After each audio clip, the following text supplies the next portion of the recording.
Texas has been the center of controversy this week. It started off when the state's heartbeat bill went into effect, which will now restrict abortion procedures at the point in which a baby's heartbeat is detected, around the 6-week mark.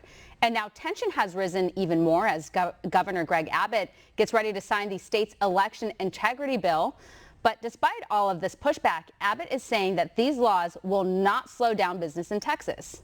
We continue to see a massive influx of these employers coming in the state of Texas because, candidly, not only do they like the business environment, but Morgan, you need to understand that there's a lot of businesses and a lot of Americans who like the social positions that the state of Texas is taking. People vote with their feet. And this is not slowing down businesses coming to the state of Texas at all. In fact, it is accelerating the process of businesses coming to Texas, particularly, Morgan, interestingly, they are leaving the very liberal state of California.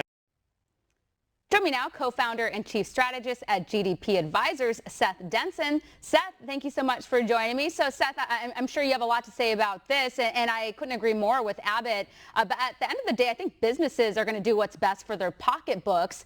And when they compare how much they have to pay in taxes and all the rules and regulations they have to deal with in other states like New York or California, Texas is looking pretty good. So I don't even think they care. They don't. Listen, this goes back to the fundamentals of politics, right, that we learned in the Clinton administration.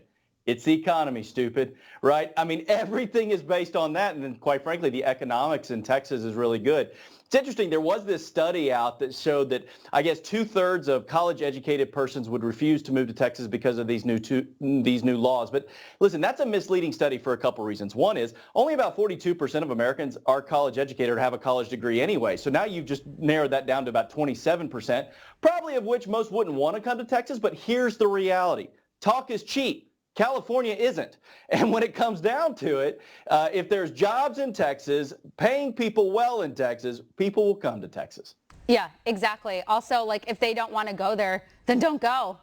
And also, I'm sure you guys don't want them coming in and voting for Democrats either, because if they're like offended by all these laws, we know where they stand politically. Yeah, that's right. I mean, listen, there's a reason that Texas economic climate is what it is. And I get that there's social challenges across the spectrum that people have differences on, but that's fine. You get them in a package. A lot of times these conservative principles on social issues are those same conservative principles on economic issues. And that's the reality of the state that we live in here in Texas. I'm proud to be a Texan. I'm proud on both sides of where we fall on both social and economic issues. Yeah. So maybe you can explain this and articulate it for us. I've been thinking about it a lot. So it says Gen Z and millennial workers are leading the latest quitting spree.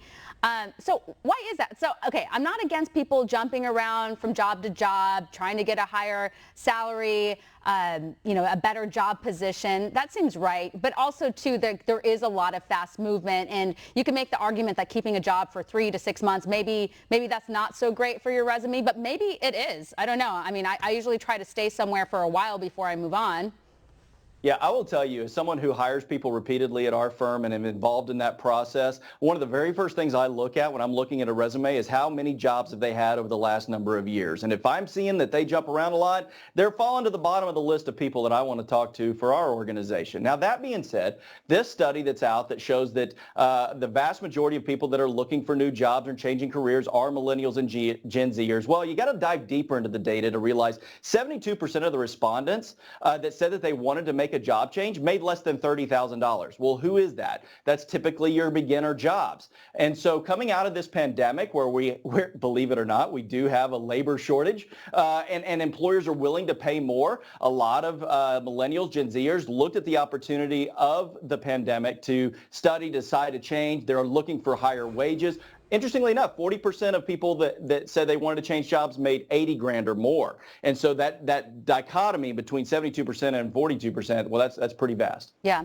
When you think about it, too, like the younger generations, we're not getting married as early as our parents did in the older generations.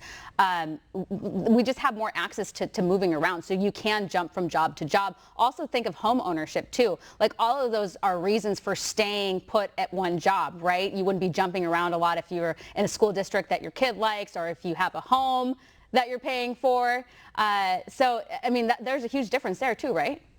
Yeah, there absolutely is. Listen, I got to. I'm what they call a geriatric millennial. I don't even know what that is, but nonetheless, I guess I'm right on that cusp. But my wife and I have this conversation a lot. I love Texas, but I don't love Texas in August. And boy, would it be nice to be in California or Idaho or one of these other places. But I got young kids, and so the idea of me uprooting and moving is different. But here's another thing to really look at as we start to dive into the data of what drives people to make decisions. My generation, the geriatric millennial, followed by the Gen Xers, right? We wanted the BMW, we wanted the big job title, we wanted the country club membership, and we were taught young to do that, you got to stay at a job. This generation, they want to make a difference in the world. They want to feel good when they're at work. They want to feel like they're part of something. And they will search and search and search until they feel like they found that. Well said, Seth. We appreciate you. Thank you so much. Absolutely. Thanks, Steph.